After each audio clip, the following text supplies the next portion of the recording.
Salut à tous. Aujourd'hui on change un peu de la colorimétrie habituelle parce que je vous fais une vidéo un peu différente de d'habitude. On va parler tout simplement de la licence. Pour me présenter, pour ceux qui ne me connaîtraient pas, je m'appelle Gérald Pellegrino, je suis en deuxième année de licence d'informatique et du coup je fais des vidéos sur YouTube et sur TikTok. La licence, je la fais à Toulouse, à Paul Sabatier. Pendant cette vidéo, je vais essayer d'aller un peu dans les détails du coup de comment fonctionne la fac, quelques conseils aussi que je pourrais vous donner pour du coup ne pas décéder en licence comme je l'avais fait sur TikTok. Bref, tout simplement vous donner quelques clés pour du coup prendre cette rentrée du coup dans le monde du supérieur plus simplement que si vous y alliez comme moi je l'ai fait sans rien savoir. Déjà, la première chose qui va vous choquer peut-être un peu quand vous allez arriver à la fac, c'est le nombre astronomique d'abréviations pour parler de toute chose. Que ce soit les cours avec CM, TD, TP, CTD, aussi les ECTS, pour les contrôles, les CC, les CT, les CCC, bref, trop d'abréviations. Donc on va un peu parler de ça et je vais vous détailler point par point quelles abréviations veulent dire quoi et comment du coup on se retrouve dans cette jungle de lettres en fait qu'on comprend pas au début. Bon, petit à petit vous vous y habituez, vous parlez du coup directement de ILU, de Algéline, de plein de des noms de matières qui veulent rien dire comme ça quand on les dit, qui nous donnent pas trop d'infos dessus, mais petit à petit vous vous y habituez et vous savez de quoi vous parlez. C'est une sorte de langage qui s'apprend au fur et à mesure, mais c'est bien quand même de savoir les abréviations de base qui sont communes à toutes les facs et du coup à tous les cursus, donc les CM, les STD, les TP, CTD, etc. C'est toujours les mêmes abréviations qui reviennent. Avec du coup plus ou moins le même fonctionnement aussi, parce que ça c'est important.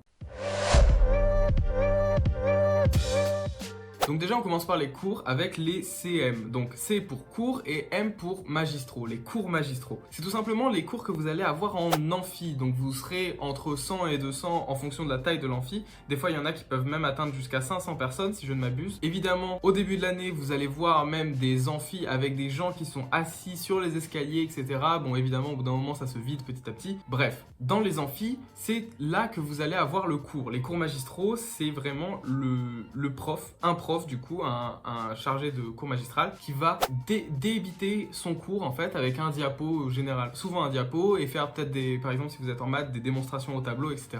Donc c'est le cours pendant entre 2 et 4 heures, ça dépend, où vous allez écrire pendant tout le temps du cours. En fonction des profs, soit vous allez pouvoir poser des questions pendant le cours, il y en a même qui invitent à poser des questions, qui demandent tout simplement qui créent une sorte d'appel à l'action, qui demandent aux gens est-ce que vous avez des questions, est-ce que vous voulez que je revienne sur ce point-là, etc.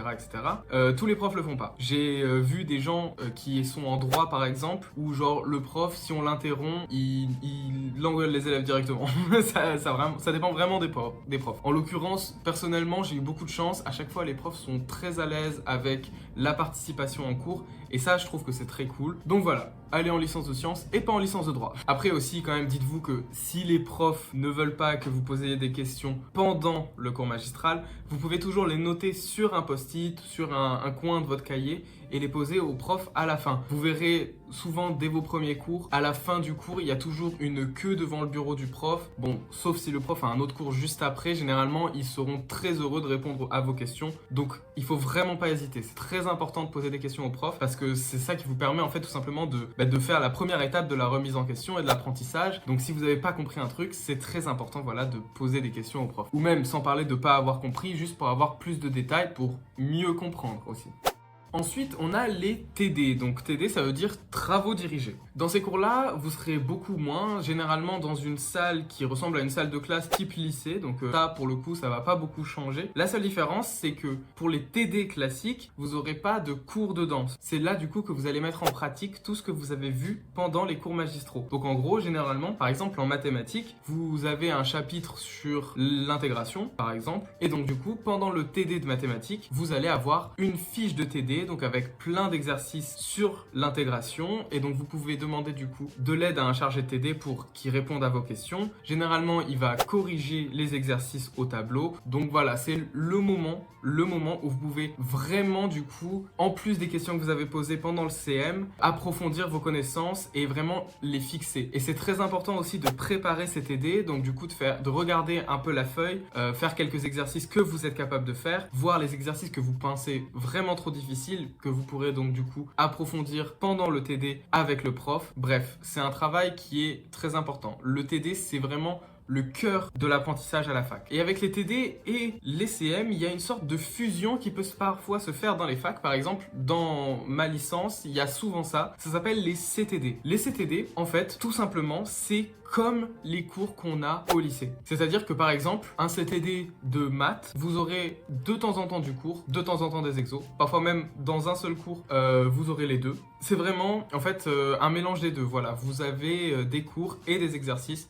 Ça fait que vous avez pendant le cours la possibilité du coup de beaucoup plus participer, contrairement au CM où c'est quand même vachement plus compliqué. Et même vous avez moins de pression à lever la main, etc.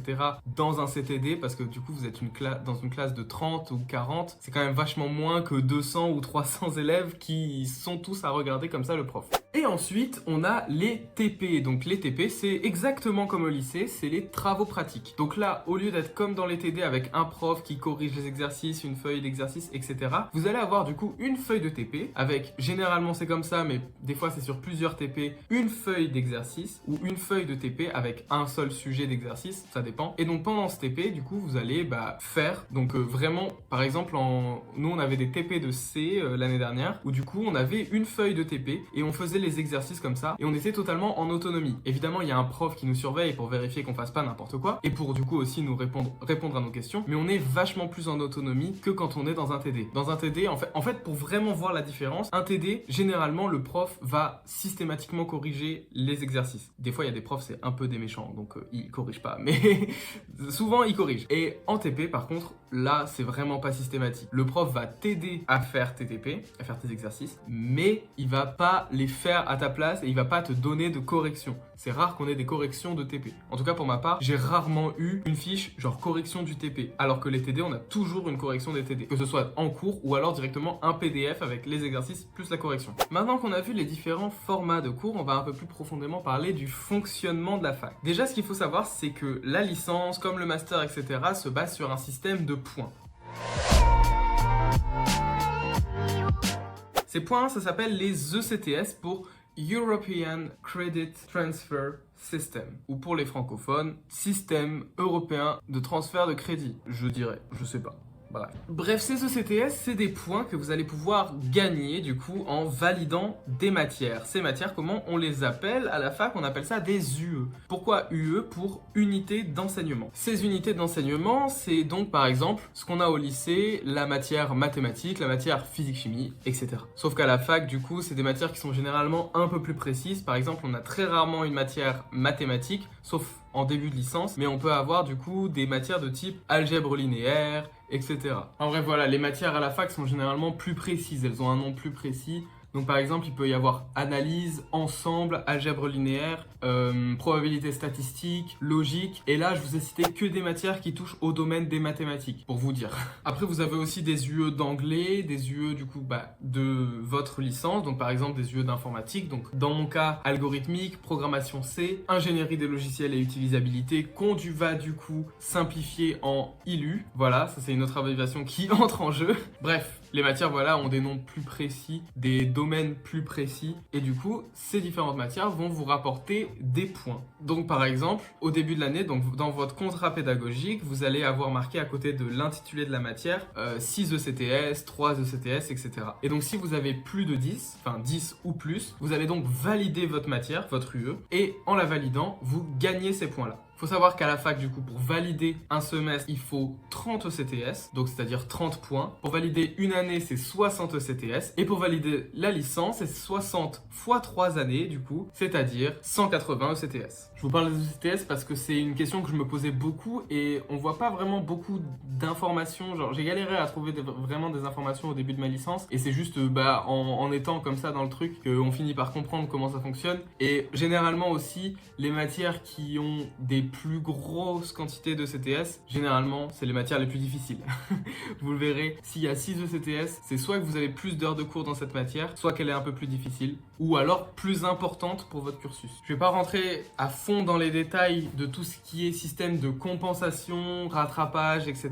Mais il faut savoir du coup que si vous avez des problèmes avec la validation de vos UE, il y a toujours déjà les rattrapages pour essayer d'avoir des meilleures notes. Et si jamais vous avez la moyenne, en général, vous pouvez avoir la compensation. C'est-à-dire que si vous avez la moyenne sur votre semestre, genre vous avez plus de 10 sur tout le semestre en moyenne générale, alors les matières qui sont en dessous de la moyenne, donc qui ne sont pas validées, souvent ça va être compensé. C'est-à-dire que vous aurez les ECTS sans pour autant les avoir validées. Et une autre information à comprendre, c'est qu'aussi ces ECTS, donc il y a European dedans, c'est tout simplement pour dire que les ECTS que vous validez dans une matière, les UE que vous validez, elles sont valables dans toutes les universités qui utilisent ce système. Donc généralement les universités européennes. Et aussi, encore un truc très important à savoir, c'est que toute UE que vous validez est validée à vie. Donc si vous validez une fois dans votre vie, je sais pas, l'UE d'anglais Ethical Issues, elle sera validée à vie. Vous aurez plus jamais besoin de la passer, peu importe le cursus universitaire que vous faites.